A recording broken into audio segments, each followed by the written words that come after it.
Vinny Tortorich here. Hey man, if you're a fan of Izzy, you might be a fan of me too. I'm the guy that gets people to lose a lot of weight. I have something free for you guys. This is no clickbait. Just go to vinnytortorich.com and there's a big banner. It's a free PDF, how to lose weight. It's an intro guide to NSNG at vinnytortorich.com. Go check it out exclusively for anyone who listens to Izzy Presley. Thank you.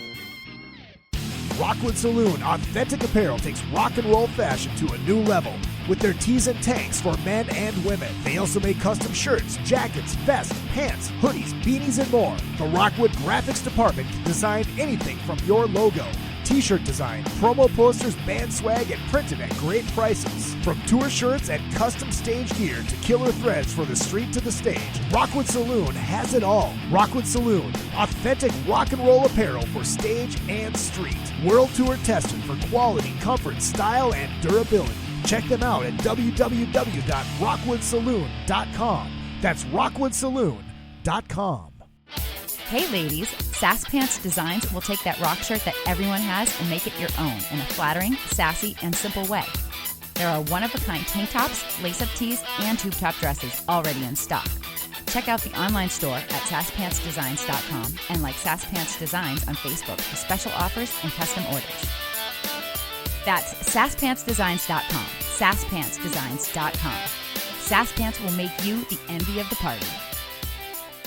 Hi, this is Bobby Brown, and welcome to another fucking podcast. You kids with your loud music and your Dan Fogelberg, your Zima, hula hoops, and Pac-Man video games, don't you see? People today have attention spans that can only be measured in nanoseconds. See, son, old legends never die. They just lose weight. Like a legend and an out-of-work bum with a lot of life.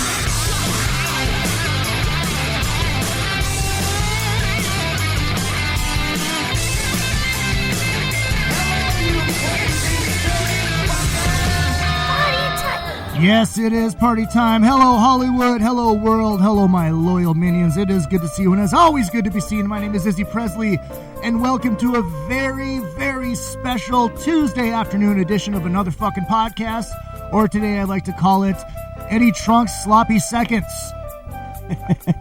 We'll get into that in a minute. Michael Grant, now formerly of LA Guns, is in studio. He's got a guitar in hand. He's fucking around with the beater head. We're going to get to that in just a little bit. Make sure you hit up all of the social media, which is another effing podcast on Facebook. My, the entertainment page on Facebook is Izzy Presley 1. Find out everything I'm doing entertainment-wise right there. Like, next week we have Soundcheck Live is returning to Lucky Strike in Hollywood, doing a mashup show. So that should be, rather interesting. Also find out when I'm going to be doing stand-up comedy ever again. What else? I'll find out about my probably most narcissistic thing I could ever do. I'm going to be doing a documentary about myself. Oh, shit. Yeah. Fuck it. Why not? I'm going to be doing that. Are you directing it too? I probably shouldn't. I can be a quote-unquote executive producer. So yeah, do that. And if you want to donate to the show, you absolutely can. Venmo, Bravo Tip app, Izzy Presley on both of those. And PayPal is paypal.me/Izzy Presley. Hit me up there. Just send me money. Or you can buy shit. You can go buy shit too. If you go onto the Facebook page for the podcast, hit the shop now button. You can buy t-shirts and mugs and my mega host t-shirts and I Contribute to Ace Frehley t-shirts. Speaking of I Contribute to Ace Frehley, we have some gigs coming up. In April, we'll be at Lucky Strike in Hollywood, playing along with Still Rebel, who you guys heard last night here on another fucking podcast. Fun show. Go back and listen to that. And that is the West Coast edition along with myself, Johnny Martin from LA Guns, Chad Stewart from Faster Pussycat, and Patrick Kennison from Lita Ford is sitting in on main guitar. Then May 18th, we'll be back at Stoney's in Rockville, beautiful Rockville, Minnesota, along with Minnesota Pete Campbell on drums from Pentagram and Sean Shaver from Slow Children. Oh, you Minnesota people know them. And possibly the bass player for one of my favorite bands ever. Won't know about that until May.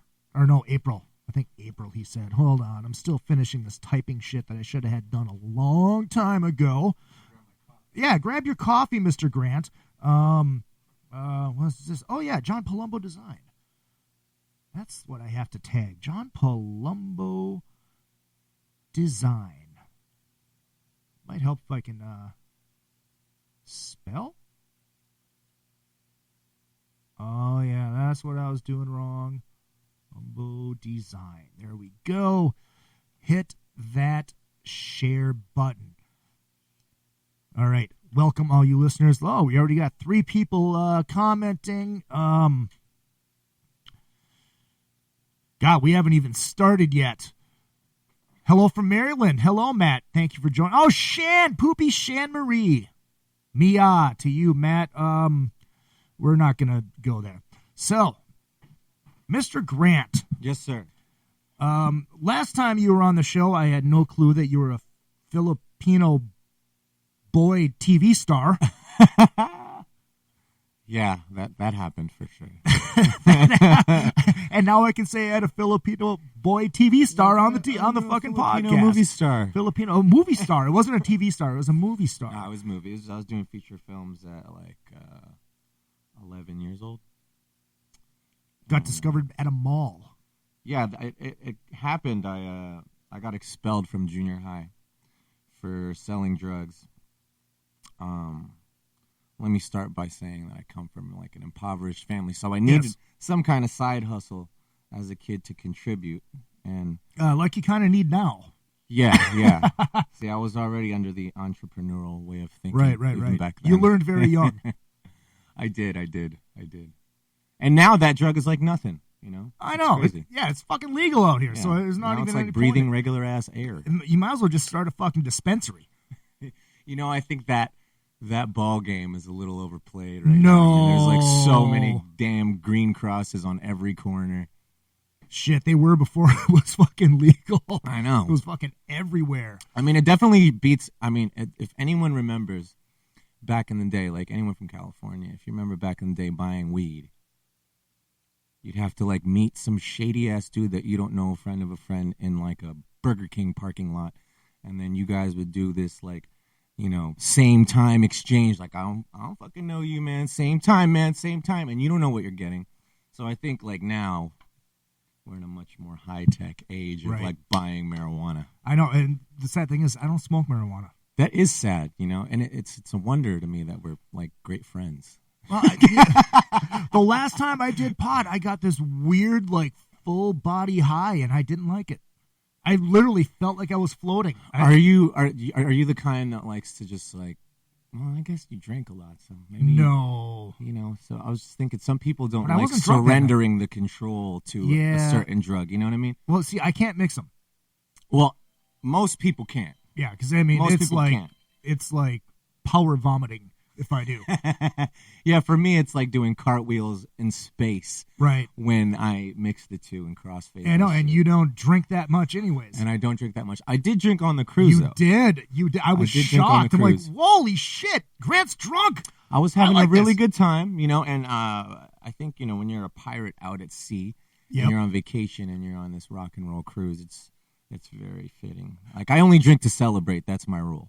Yeah, and there's nothing wrong with that. And celebrating isn't like, oh, I had a fucking great day today. Nah, that's not any excuse to drink for me, like most people. Right. Like for me, it has to be like a major accomplishment or something, you know, like maybe a birthday, something to truly celebrate. But other than that, yeah, I don't really drink. Cheryl says, we need to see clips from those movies, Michael. Good fucking luck, Cheryl. See, I operated under a completely different name when I was doing movies in the Philippines. And, you know, it's one of those secrets that I'm just not going to tell y'all motherfuckers. Because right after I heard that story, the first thing I did is I went online and tried to find a picture of you because I was going to have it put on a T-shirt. Don't make me crack up, bro. That would have been fucking great. Don't do that. Matt says... Trunk was trying to get the details, too, and I was like, nope. And he's like, so you know what? He was like very slyly... Oh, yeah, I know how Trunk is. I know what Frank is. He's good at what he does. He is. He's good at like even secretly prying into a question. Matt says, I've had Mike in front of my camera many times. This guy's a wonderful human being, so nice and fun to talk to. Plus, he knows how to pose. Thank you very much, sir. That is rockshots.photo.com. I'll give you a pimp there just because you're listening. Scotty, yo, I want those Cubans when you come back to L.A., bro.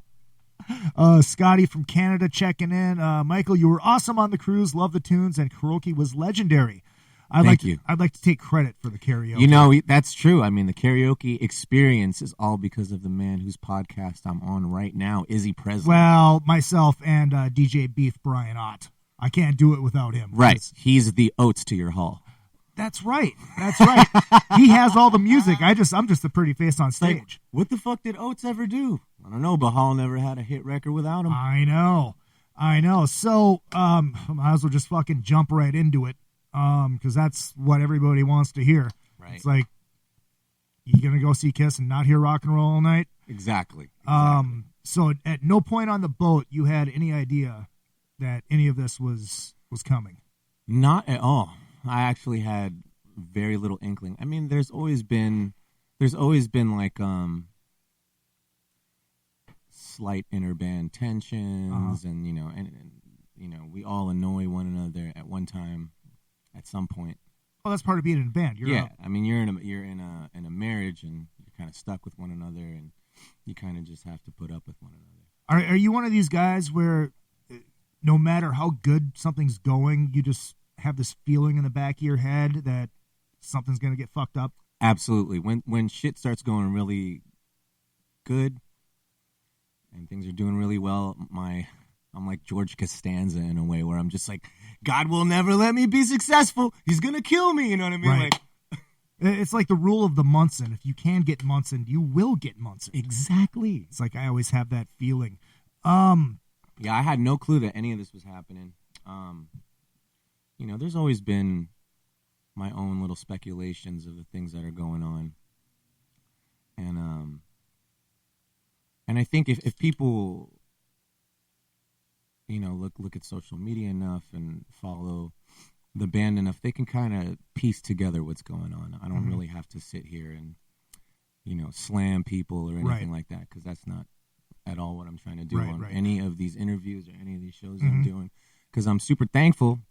I'm super grateful for the time that I had in LA Guns, because I learned a lot, and, you know, I got to tour the world and got to do so many things that I probably would have never, ever done if I hadn't been with that band, and meet a lot of people I never got to meet, you know. And just to be clear for everybody that's listening, I have no inside information on this. Yes, I'm in a band with Johnny, but I never talked to him about it. I miss Johnny Martin. I always miss Johnny Martin. I love that guy. And even on the ride over here, we didn't get into it. Yeah. No, we were like talking about food and boobs. And boobs. And this hot blonde jogger that was jogging by us on Hollywood Boulevard. She was cute. She gave me a boner. What can I say? You know, you got to respond to that. Yeah. And then, nature. I mean, for anybody that didn't hear Eddie's interview, Eddie did a great job with you yesterday, Definitely. Eddie and Dean Del Rey. Now, you found out via email. I actually, a lot of the facts on that LA Guns press release are just completely false. I was not given any kind of email. I was not sent an email of any sort by LA Guns or management or Phil Lewis or anything like that. I was actually just given a call. At the time, I was playing on my Xbox, Call of Duty Black Ops 3, killing some zombies. I was playing Shadows of Evil, and I was killing it. These zombies didn't stand a motherfucking chance. And I get a call, and it's the manager of LA Guns, and I'm going to do his voice real quick, because it's hard. So, yeah, well, what are you doing, bud? I'm like, fucking playing video games, bro. You want the good news or you want the bad news? It's like, always the bad news. And then he's like, okay, well, the bad news is we're letting you go. I was like, oh, what the fuck? All of a sudden I die on my game. I pause it. I'm like, what? And I asked him why. I was like, why? And the only reason that I was given is that it's time. That's it. Oh, well, it's time. It's time. I mean, let's not drag this on. I was like, so I'm in shock, because I'm not even aware that anything is going on regarding me being fired. You know, like I have no fucking clue about anything. I'm literally just like, I'm like, April's next month. This ain't April Fools. Like, yeah, right. Yeah, right. There ain't no such thing as March Fools. But like I said, man, I wasn't very resistant to it. I was just like rolling with the punches. I was like, yeah, cool. All right, that's the way it is. Right. What am I gonna do? You know what I mean? Like, yeah, I mean, I'm sure there was what the fuck just happened? Pretty much. It definitely, like, you know, I won't front. Like, it definitely spun my world around a little bit and kind of like sent me in a bit of a tailspin for like a week, where I couldn't, like, the online presence of this, you know, this looming monster of this breakup is just like hovering over me. And when I go on social media, and even though it's love and support, you know, it's also pouring down with like questions, you know. And just like when somebody breaks up with somebody in a relationship and you ask them about like, oh, I'm sorry, what happened with the divorce?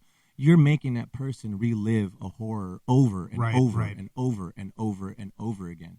So like, you know, even though I love my friends and I love my family and I love my fans and stuff like that, at the same time, I had to take some time for myself just to, like, you know, and I'm giving myself this month just to take to myself to do shit that I want to do, just to do normal things. I've been on tour for the past, you know, 5 years. So it's nice to, like, have shit slow down and be able to do normal stuff. Obviously, like, the breakup is still looming over me, and, like, you can't just put 5 years behind you overnight, you know? Right. It takes a little bit, so I'm just allowing myself that time to kind of, like, get over that shit. And, you know, because you were on Eddie yesterday, have you heard, has there been anybody reaching out from the camp at all after the interview? As far as the LA Guns camp? Yeah. Yeah, I talked to Tracy last night. I mean, we talk, like, every other day. Yeah. And, yeah, he got me this really dope guitar effects pedal. Oh, nice. Called the Head Rush. And it came in last night, and I'm supposed to pick it up at some point today. So, yeah, like, I mean, that just goes to show you, man, like, Tracy is still, like, completely supportive and loving and still a great friend. And even after the breakup happened, he's the only one to call me. Oh, wow. He was the only one to call me after it all happened. And he was like, hey, dude, how's it going, man? You all right? And, you know, he's very sympathetic and empathetic. And he told me right away, he's like, please know, this has absolutely nothing to do with me. Nothing to do with me. And I was like, yeah, it's fine, dude. I know. And, you know, he's got to, you know, back his money horse. Yeah. Well, I mean, he's like, even before this happened, he was always so supportive. Yeah. You know, online, I don't really know him that well, so it's not like I've ever had a conversation about you two playing together, but I mean, like, online and even afterwards, he's like, I had nothing to do with this. I love Michael. Yeah. And, you know, when I saw that, I was really touched. And, like, you know, he proved his support and his friendship, you know, after it, because he would check on me, like, doing all right, you know, how's it going? And, you know, he told me straight up, he was like, I think this is a huge mistake. Wish Phil Lewis wasn't so impulsive. But, you know, I was like, hey, man, you got to do what you got to do. And I told him, you know, I don't want to be in a band that I'm not wanted in. So, right. Like, there's plenty of other shit that I can do where my talents and my efforts and my, you know, are appreciated. Mike wants to know if you knew Tracy before Phil joined up with him. I actually did not know Tracy, but come to find out, Tracy had friend requested me, and we had been Facebook friends for like 5 years. 6 years, 7 years, something like that. And it was a long time, and I was in shock because I only knew of us being friends for like two years. Right. And it turns out he had been like kind of like following my career a little bit or following me a little bit. And, you know, already I was like, you know, when I got in the band, I got one of those Facebook reminders. It's like, you and Tracy Guns have been friends for 7 years. I was like, 7 years? I've only known you for 2. I was like, what? And then, you know, and he was like, yeah, dude, I friend requested you like a long time ago. And like, then you just. So he was aware of you pre-LA Guns. Yeah, I guess so. And I had no clue. I had no real clue about that. I don't know if it was pre-LA Guns or during around the same time, but it was a long time that we had been friends, and I was just not aware because I only knew of him as Tracy Guns and not his, not his past, his real name. Oh yeah, okay, gotcha, so gotcha. One of his Facebook profiles that we were friends under was his real name. Gotcha. So that threw me off. How was it, being the guitar guy, and before Tracy came in? Because you're used to being the guy, right? I mean, it's the ego, and that's not a shot. I mean, that's the thing. It's like, the singer, the lead guitar, right. You're the guy. How was it for you, even before Tracy came in, having to step back and just be the guitar player? That was always, I don't know how to explain this one. I think it was always kind of like a little bit of a humbling experience. And it's a little bit rough when you know that, like, when you got a little bit more inside you and people are only seeing you at, like, quarter mass or, like, half flexed every night. And, then these talents that you're usually known for, they start to kind of, like, dissipate in people's eyes. And people would only know me as a guitarist. So then when they hear me sing or do anything else, they'd just be in shock. Like, I didn't know you could sing. I'm like, do some fucking homework, man. Right? And did that change any at all when Tracy came back, and then you even had to step back even more? Well, I think with that, it's always interesting, and it's always odd coming from being like, the main lead guitarist, shredder extraordinaire to, essentially for the most part, downgrading to a rhythm guitarist. And for the role that I had in LA Guns, it was fine for me because up until the Missing Piece recording of the Missing Piece album, I never really felt like I was truly part of the band and had stake in the band, and like this was my band. Like the Missing Piece was kind of like a cock tease of a feeling of that kind of security. You know what I mean? Right. So it was kind of like teasing at it. So for a minute, I felt like, oh, this is cool now. I wrote some songs on the new record.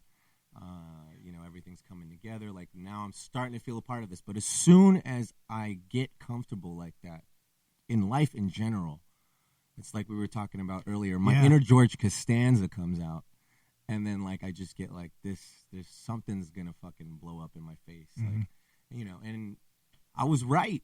It did. Right. Well, I mean, not to get all fucking morbid on it, but it's like that. It's like, that's almost like, that's the last fucking twist of the knife. It's like, we put out this amazing fucking record. Right.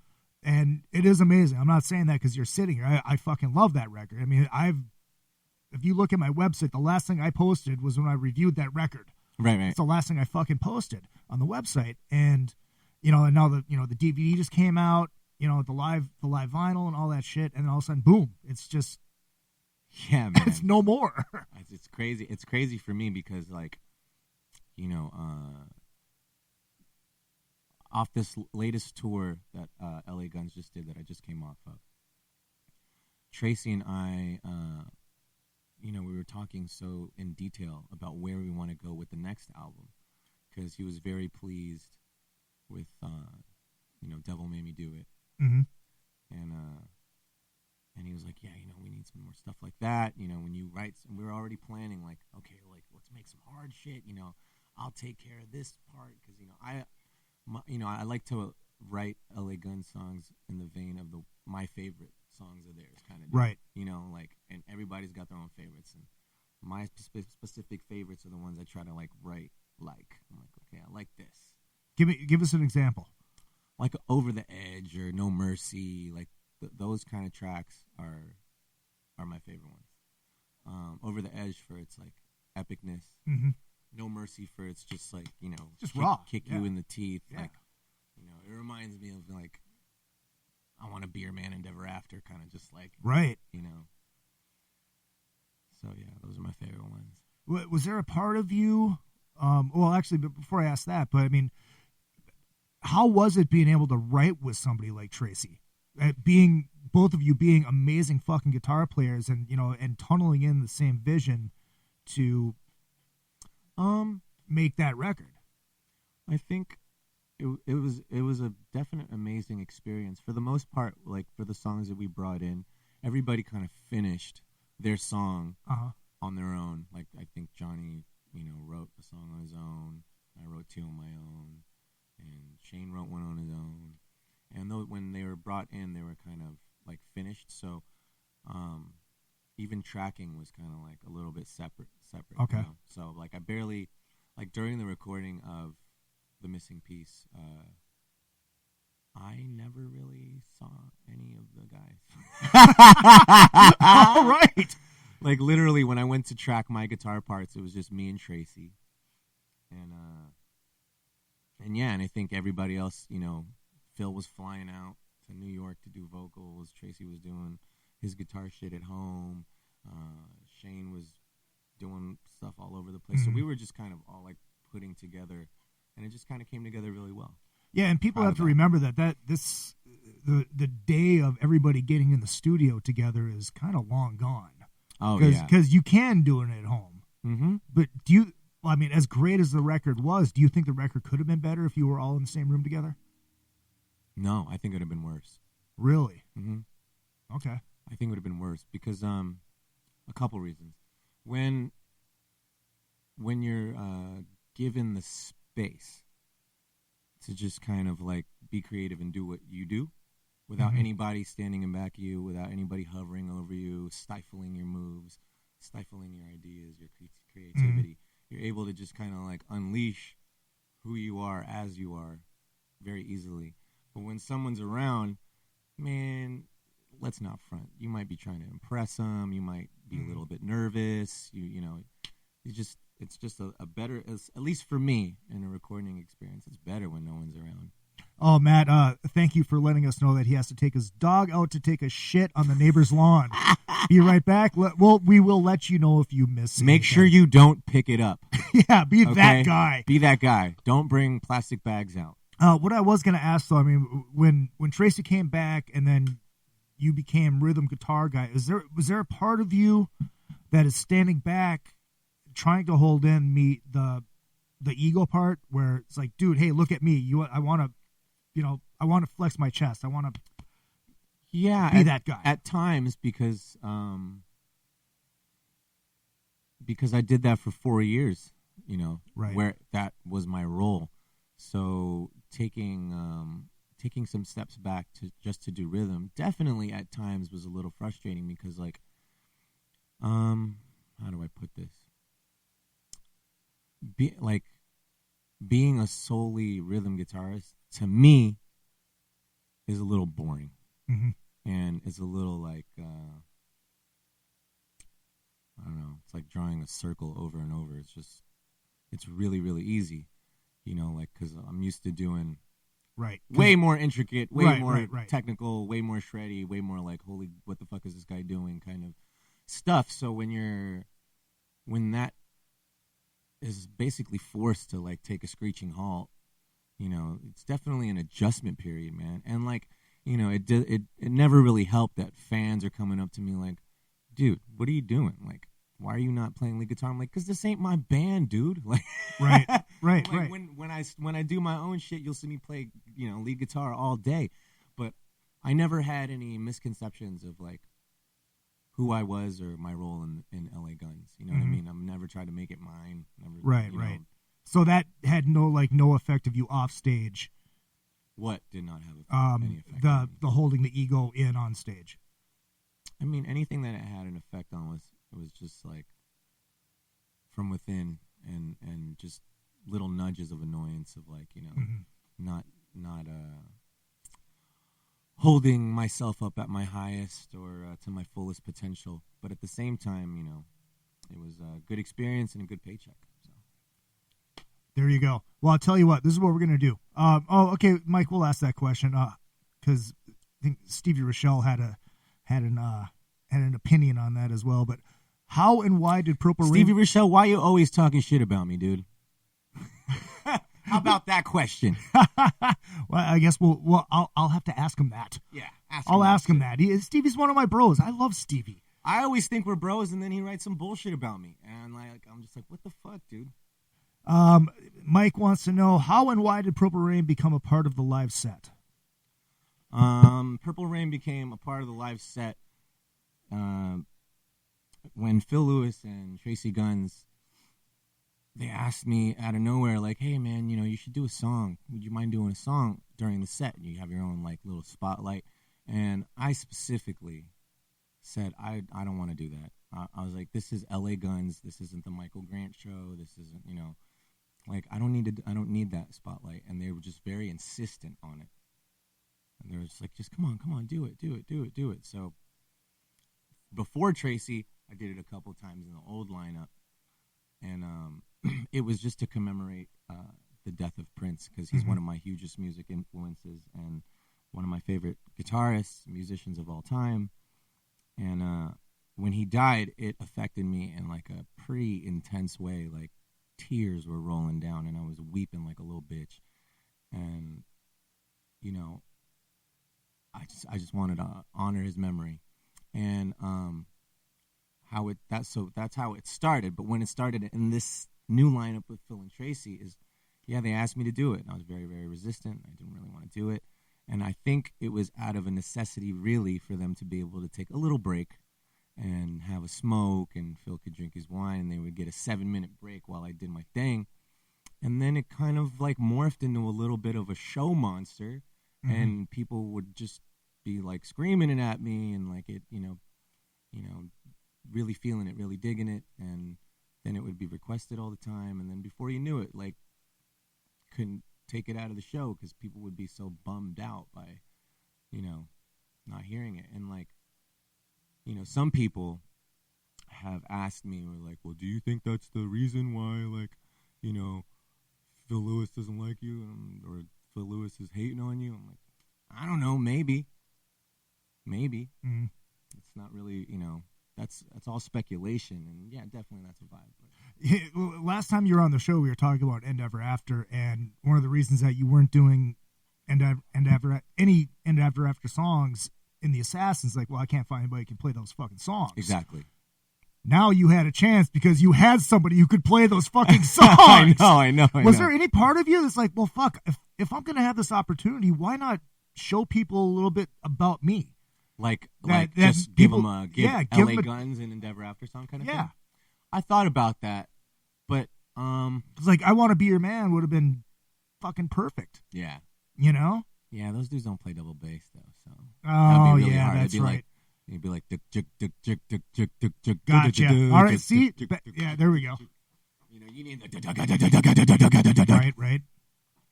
So yeah, I thought about it, but LA Guns, even though maybe LA Guns and Endeavor After have sort of related influences or something like that here and there, I think LA Guns is a little bit different and needs to be taken in consideration to write as such. I got it. You know what I mean? I got it. So like I did think about it. There was a time where there was like a Endeavor After song that I had in the bank, but then also those motherfuckers are like my baby. So at the same time, it's like, do I actually want to orphan your ass and like give you to this band who's probably gonna fucking fire me? It would have been cool to hear fucking Tracy playing on a fucking Endeavor After song, though. True. Well, I tell you what, we're gonna take a very short break. We'll come back. We're definitely gonna take a very short bake right now. Very short bake. I'm gonna go get high before the second segment. All right, we'll come right back and we'll talk about happier shit. We'll talk about Future and sounds all that kind of shit. I'm all happy to me. Before we play these couple commercials, I'm going to give a shout out to Beater Amplification. That's Beeter. Michael, you were just playing through the Beater. I like it. Fucking balls out rock and roll tone. Very good mid-range tone, man. Yeah, and you're saying there's not a lot of amps out there that have that fucking tone anymore. No. It's got a very cool classic with a slight hint of modern sound. Very full. I like it a lot. It's very cool.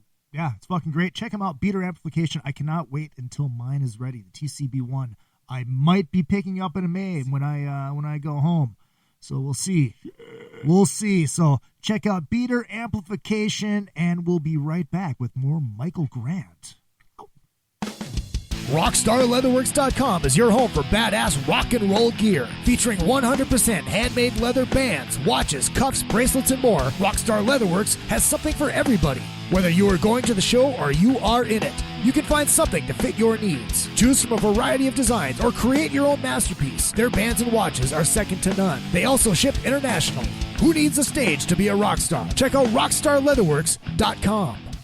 If you need to promote your band or business, or just want to stylize, personalize, or customize your ride, check out vid-decals.com. Want to create and customize your own stickers representing your band, or make your own bumper sticker? Vid Decals can do it. All stickers are printed on quality vinyl and can be placed on any flat surface. Stickers are an affordable way to promote your band or business. Go to vid-decals.com to get started. That's vid-decals.com. vid-decals.com.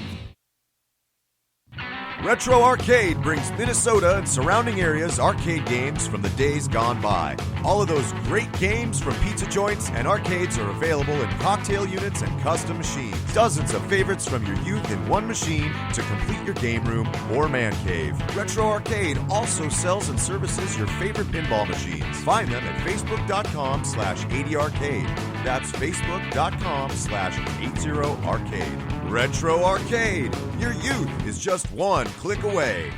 Hey, what's going on? This is Tom Arnold. I like fat women and cocaine. And you're listening to Izzy Presley here on another fucking podcast. And I know Izzy from Cocaine Anonymous meetings. I've actually seen him at the meetings with Ace Von Johnson from, I probably shouldn't say this out loud, but Ace has got a bad coke problem. And his sponsor is Josh Todd from, and again, I shouldn't say this out loud, but Josh is his sponsor for Buck Cherry. He's addicted to upskirt porn. And they're both being sponsored by the Eagles. The whole band, the Eagles.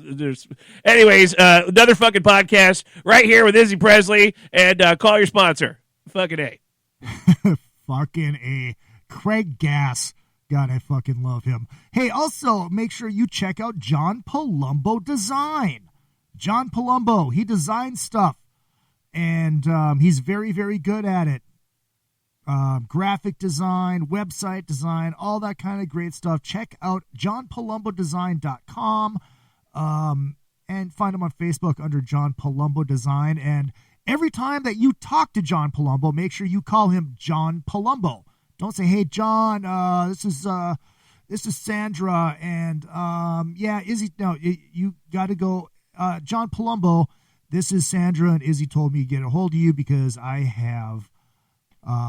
I have website needs, and I need stuff designed. So just make sure you call him John Palumbo in his full name. And also make sure you check out A&P Productions Laser Engraving Division.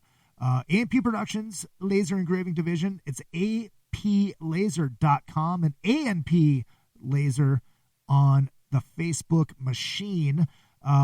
Laser engraving stuff. I have one more roadie pack that A&P did for me, and that comes with a flask, a dog tag, a Zippo type lighter, and an LED flashlight that's got a little keychain gimmick on it, so you can put it right on your keychain and have it with you whenever you need it. And they all have the Another Effin' Podcast logo laser engraved on them. You buy one, $30 plus $5 shipping and handling inside the continental United States of America. Hell, I'll even sign all that stuff. I will get it out there. I'll send it out to you, and you will absolutely love it. Anything that you need for your laser engraving needs. He's doing band merch. He's doing a lot of stuff for people all over the country. aplaser.com. Make sure you check them out. Michael stepped outside for a second. He'll be right back and give me a chance to tell you what is coming up in the upcoming weeks here on Another Effin' Podcast. In studio, Vinny Tortorich shall be returning, and he is going to do a hostile takeover. You're going to get a chance to hear Vinny do what Vinny does. Vinny is, if you're not familiar, if you joined in late, didn't hear his ad at the beginning of the show, Vinny is Hollywood's go-to guy when it comes to health and fitness. He's the no sugar, no grain NSNG guy. Check him out, VinnyTortorich.com. And he does a lot of phone consults where, you pay him and you call him up and he finds out what your needs are and he tells you how to achieve them and kind of gives you a therapy session all at the same time.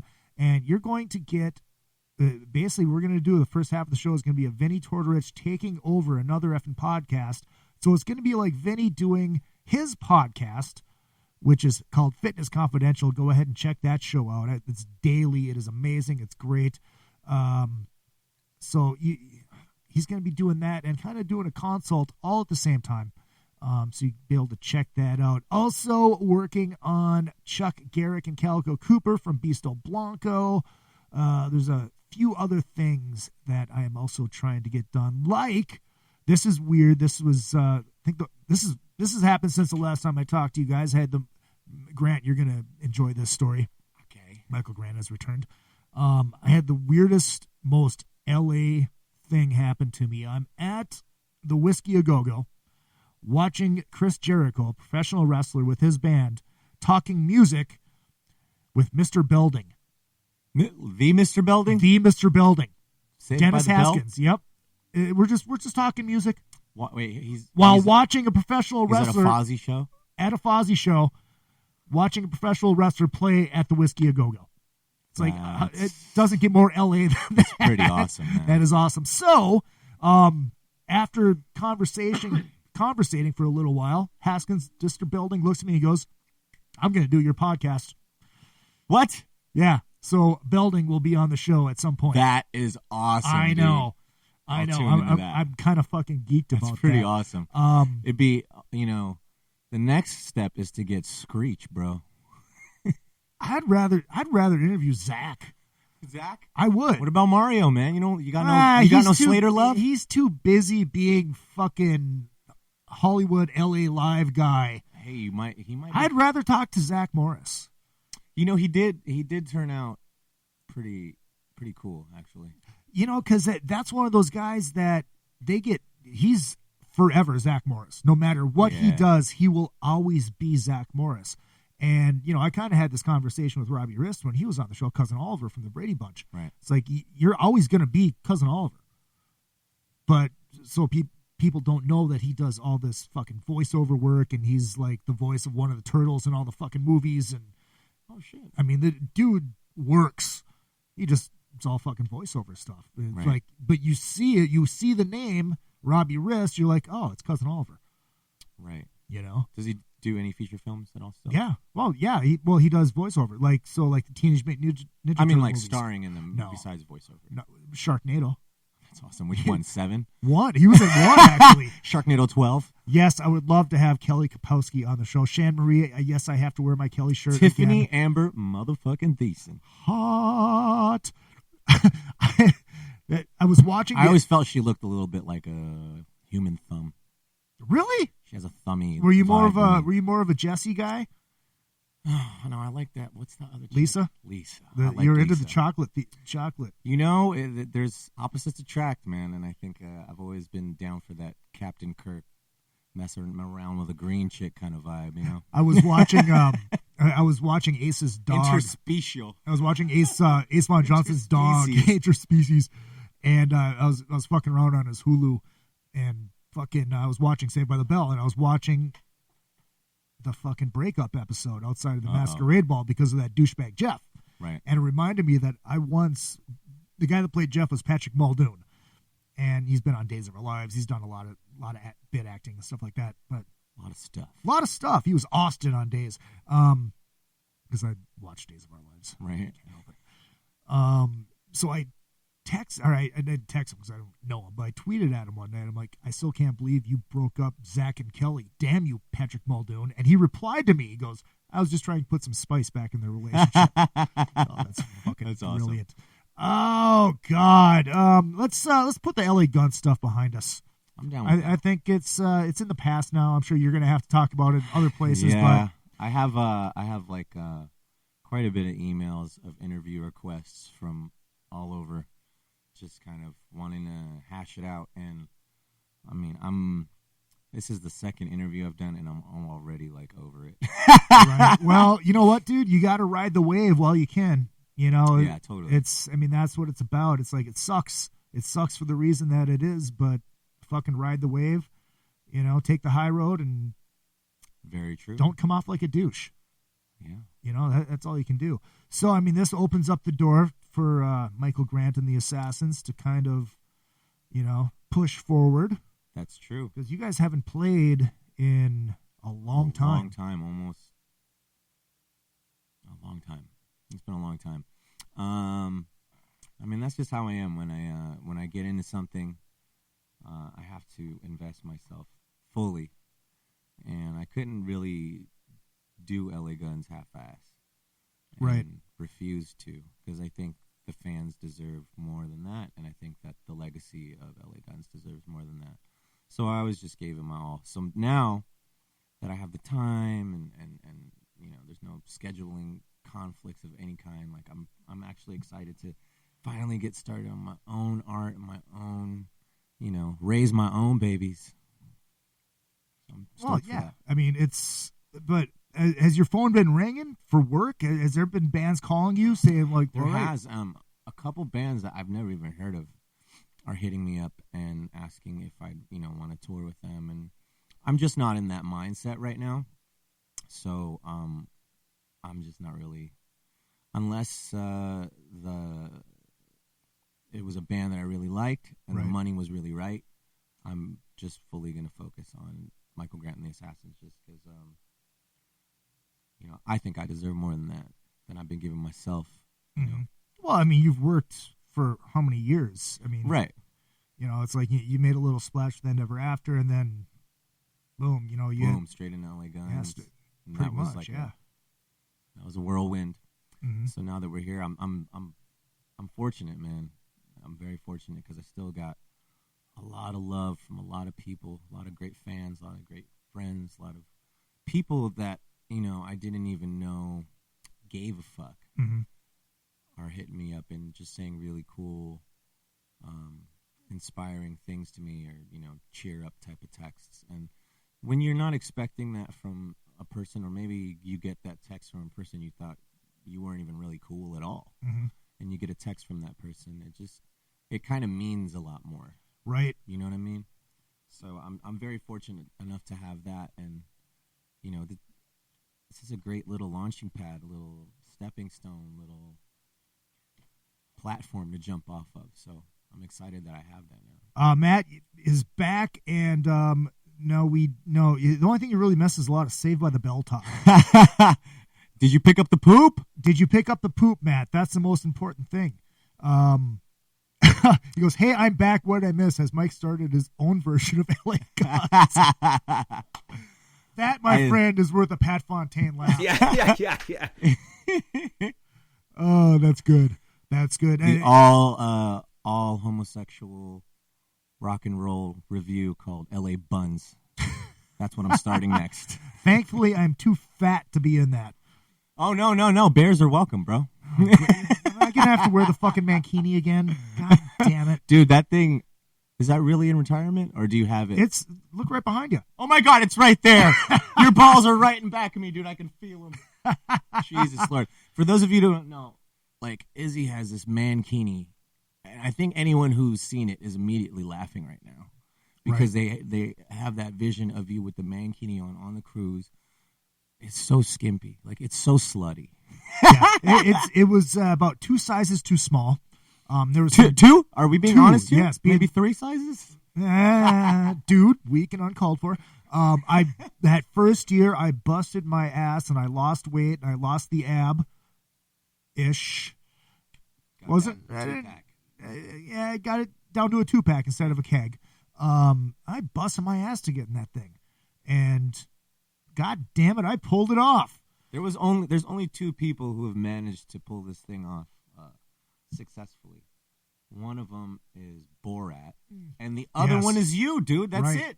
And I had thought it was retired and done for good, and then 2 years ago, fucking Big John. Big John. Here's my Murray. deep voice. I'm Big John. I love Big John, dude. Dude, I got a mankini. You got to wear yours. I'm like, no, John. No, it's retired. You can't keep bringing it back. It can't be expected. He's like, oh, dude. And then he sent me a picture of him and his. I'm like, oh, Jesus Christ. Why? Oh, God. Why? Revenge of the Mankinis. You look like fucking baby Huey in a fucking mankini. This is disgusting. He's like, all right, you got to wear yours. It's like, so we end up on stage with Eddie Trunk introing Y&T on the pool stage in our fucking Mankinis. And it was like, Jesus Christ. And now I'm done. I'm done because on the last one, there was like 3 people in Mankinis. There was like 3 people. And it's like one of them is your new fucking bass player that you've been jamming with. Really? Yes. Greg Cash? Yeah, from Jared J. Nichols. He was wearing a Mankini, yes. I can't even picture it. You're talking about my burly boy? Yeah. In a Mankini? Yes. Greg. Yes. Oh my he was God, one of them. And it's like, I can't wear one anymore. It's like, fucking, look what I started. Right. You know? Often imitated, never duplicated. Look at the fucking storm you started, bro. I know. Why you gotta be a trendsetter, dude? I'm sorry. Oh, Shan Marie. Ugh. It was smaller than 2 sizes, dude. See? She called you out, bro. Shan was one of the gals. Nobody knows the whole story. I walked through the boat in my Elvis jumpsuit, handing out fucking scarves, doing that whole thing. Walked across the pool stage. Femme Fatale was on the pool stage, and there was a pool behind the pool stage that was open. I get up on the fucking side of the pool, and Morgan from Rockin' 101 and Shan, you know Shan, yeah, they peeled off the mankini, or peeled off the jumpsuit to reveal the mankini, and there was a huge reveal. So there was an unveiling. There was an unveiling. It was a show, and my favorite part is there's a picture of me from the side, you know, with my arms out, and just like, ah! You were doing the Chris Angel. Yes, I was, and you can see John Corabi sitting on the side of the pool with his legs in the pool with this look on his face. And if everybody missed that at home, it was like this. Oh, I love John. So anyways, so you're putting the Assassins, reassembling the Assassins with a different lineup now. Totally different lineup now. You got rid of the guy that can't play pool. Got rid of that dude. Well, you know, like the Assassins has always just been like my kind of like my baby. Right. And, for those of you who don't know, like I record and produce a good bulk of the music, maybe 90%, just at home, like on my own, and then you know, mix and master it. So I try to, because it's so hard to find people you can depend on. Right. You know, like I just do everything on my own. In Hollywood, no. Yeah, man. Can you believe that? In this town full of real, amazing, like true, down to earth people, like, can you believe that there would be any kind of, you know, shady play like that going on? Like, it's crazy, right? I forgot what we were talking about. I don't know, but I'll tell you this: if I knew how to play more than 8 chords and Kiss songs, I'd probably be bugging you. You're awesome at what you do, man. Oh, thanks, Bubba. I You got appreciate this shit. that. So yeah, we were talking about putting the Assassins Putting back the together. Assassins together, jamming with a dude named Greg Cash. Got a couple of other musicians that you guys don't know of yet, but will soon. Greg Cash, for everybody that was on the Monsters of Rock cruise, he is the bass player for Jared James Nichols, who's fucking amazing. And formerly of Dorothy, if anyone knows. Dorothy? Yeah. You'd probably dig it. Dorothy's first EP. All right. I forget what it's called, but it's just a picture of her with a tongue and a knife on the cover. Okay. That EP is something I think you would totally enjoy. It's like a female rival sons, but just really cool vibe. Oh, cool. And he was a part of that album, and we got to talking actually on the cruise. I saw his show with Jared, and he saw my show with LA Guns, and then we randomly ran into each other in the casino area, and I went up to him, and I was like, dude, I watched your set, man. You guys were fucking sick. I love the way you play bass. Like, I'm totally, like, feeling your vibe. And he was like, dude. And he came and he was like, dude, I watched your fucking show, man. And I thought you were the shit. And fucking, dude, we got to do something. And I was like, dog, I'm down. If you ain't Hollywood and we can really make this happen, then let's do this, you know. And, you know, we've been talking, like, every couple of days, just, like, waiting for him to get back from the, because he also plays with Josh Todd in The Conflict. I did not know that. Yeah, so his two bands right now is Jared Michael Nichols and Jared James Nichols. Jared. Don't worry, I fucked his name up for like 2 months. You know, when I met him, I gotta tell homeboy that dude that he should just change his name to JJ Nichols. Like, I just think it's just easy. Dude, when he played the night I met him, he played a Lucky Strike and during Soundcheck Live, and I have a couple drinks while I'm doing my hosting duties there. You do? And I think when later on, I introed him again as like Jared James John Jingleheimer Fritz or something like that. That's why I'm saying I really think he should just go J.J. Nichols, man. Yeah, I think so. And people could, that's just more memorable because I got it wrong on Trunk. You did. I got it wrong today. Like, it's very hard to remember. About Jared, does it piss you off watching guys like that play with no pick? Because it pisses me off. It's a little, it's weird, but also interesting to me because I like players like Lindsey Buckingham. Kotzen. I like players like Kotzen. Who's another person that doesn't really? Jeff fucking Beck. Jeff Beck, dude from Concrete Blonde, Mark Knopfler. When I was, Mark Knopfler. Not one of my biggest influences, but yeah, I but can still appreciate. An amazing right. fucking Still guitar an amazing player. Yeah. Dude. No. Hold on. This is a great line. I'm sorry. Asians in casinos are like Jews and a good bargain. Relax, I'm Jewish. Matt, I like you. I like you, boy. Matt. You are a new favorite of the show. That is brilliant. That's awesome. Chuck Massey, get the Assassins together quickly. Will do, sir. I'm doing that. Trust me. I'm getting it all together. It's going to take a little bit of time because this shit just happened, but trust me, I'm on the fucking case. Hold on. Ace is texting me. Are you listening? I will play it again. Craig Gass did a intro for me as Tom Arnold, talking about being in. You know what? I'm just going to play it again. Yeah. I'm just going to play it again, and I'm going to give you these headphones so you can hear it because it is actually hilarious. Okay. Hold on. They don't go very far. Oh, hi, Gene. Good to see you, buddy. Okay, you ready? I'm ready. All right, here is the Tom Arnold bit. Hey, what's going on? This is Tom Arnold. I like fat women and cocaine. And you're listening to Izzy Presley here on another fucking podcast. And I know Izzy from Cocaine Anonymous meetings. I've actually seen him at the meetings with Ace Von Johnson from I probably shouldn't say this out loud, but Ace has got a bad coke problem. And his sponsor is Josh Todd from, and again, I shouldn't say this out loud, but Josh is his sponsor for Buck Cherry. He's addicted to upskirt porn. And they're both being sponsored by the Eagles. The whole band, the Eagles. Anyways, another fucking podcast right here with Izzy Presley, and call your sponsor. Fucking A. That's fucking golden. It is golden. That's fucking yes. Awesome. And Ace Von Johnson says, "Hi, Michael Grant." Hi, Ace Von Johnson. I would love to see you guys do something together. I would love that too. We've been talking about doing shit for years, but just can never get it together. So.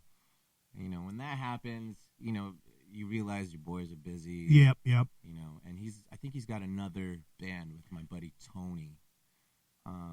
69, the one he just got off tour with? No, 69 Eyes or whatever they were. Neon Coven. Oh, Neon Coven, yeah, but they don't play that much. So they got they've been together for over a year. They've had one gig, and that was 2 songs at fucking Lucky Strike. I mean, if I think Ace Von Johnson ever wants to join the Assassins, man, I'm down. How fucking badass would that be? I would love to see you two in a band together because you're 2 of my favorite people, 2 amazing guitar players. God, I love Ace. Like we've been great friends from like the moment I met him.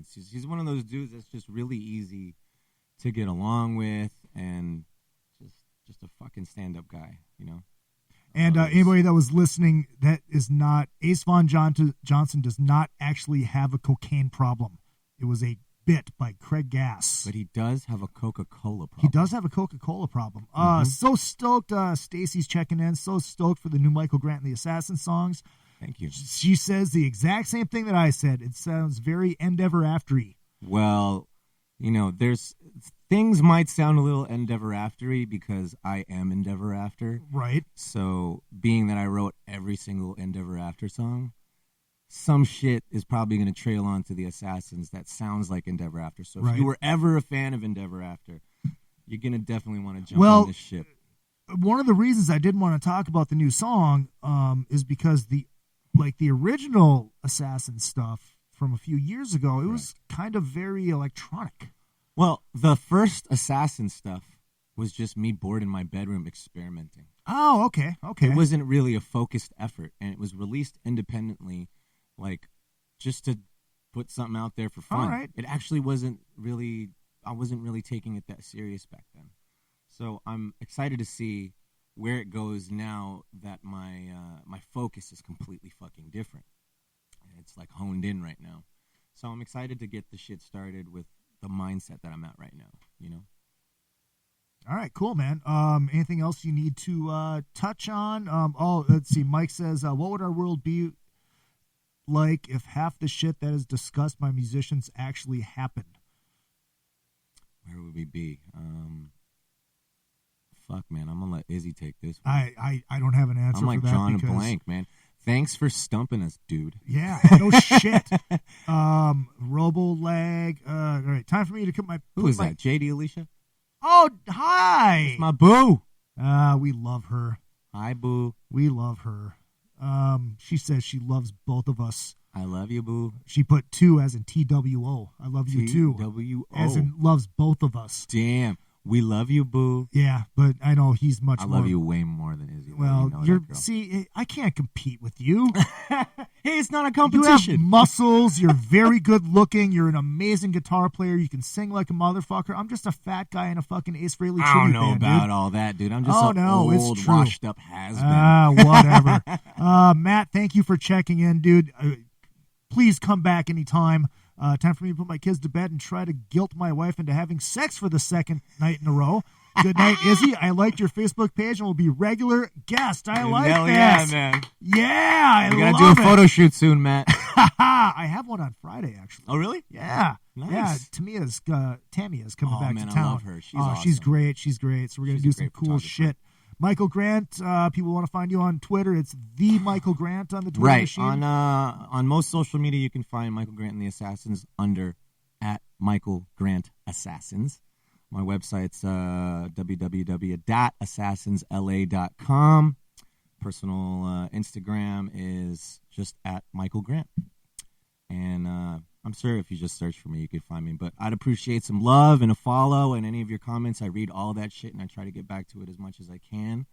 I'm sorry if anybody has messaged me and I haven't been able to get back to you. But please understand that I'm going through some motherfucking shit right now, and that responding to you is not a priority of the highest order in my book at the moment. But it doesn't mean I don't love you. It just means I'm going through some shit. But please stay tuned for the Assassins. Again, check out all that shit on social. I love you guys. Thank you so much. Thank you, Izzy, for having me, man. Thank you, man. Thanks for doing it, because I know you're getting pulled 90 million ways, and you kind of just want to hide in a fucking couch fort. It's weird, dude, because I'm like the hot chick at the party everyone's trying to fuck. And it's like, and everyone's getting mad because they can't fuck me at the same time. And I'm like, what is going on right now? Like, and people are trying to cash in on favors. And let me just tell you, you're trying to cash in on favors, try to get my attention. It's the wrong time right now. Yeah. Give a little ninja some space, and trust me, man, I'll be right back to where we used to be. But please give me that space, man, because a lot of you are very intrusive and very encroaching on my emotional spaces and territories that I need to kind of work out on my own. So. Well, I love you guys, but please give me that. You got to give him some time to get through that shit. He's got to get his new clothing line out. This picture of himself as a child actor. What was the name again? The name is Jon Snow.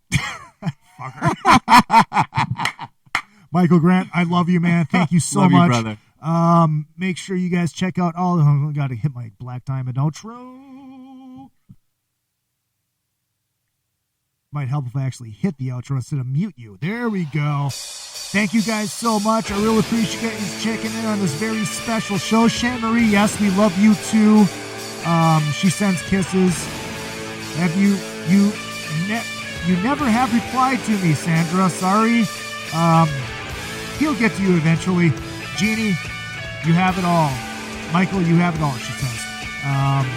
Can't wait for your new adventure on the Assassins. Thank you guys for checking in. Make sure you go back and listen to yesterday's show with Still Rebel, who's the boys of Andrew Dice Clay Very cool band, very nice guys, very entertaining show. So please check that one out. You will love that. Vinny Tortorich will be in studio in a couple weeks working on Mr. Building, working on Calico Cooper and Chuck Garrett from Viso Blanco, and maybe a Guitar God in a couple weeks too. We'll see what happens. I don't know. All of the social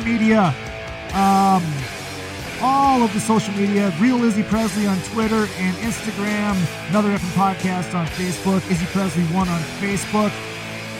There you go. Check it all out. Send me money, Venmo, all that kind of good stuff. PayPal. Buy shirts. Send me pictures of boobs. I love it all. I'll see you next Monday night. I do love you all, and would you kindly go fuck yourselves.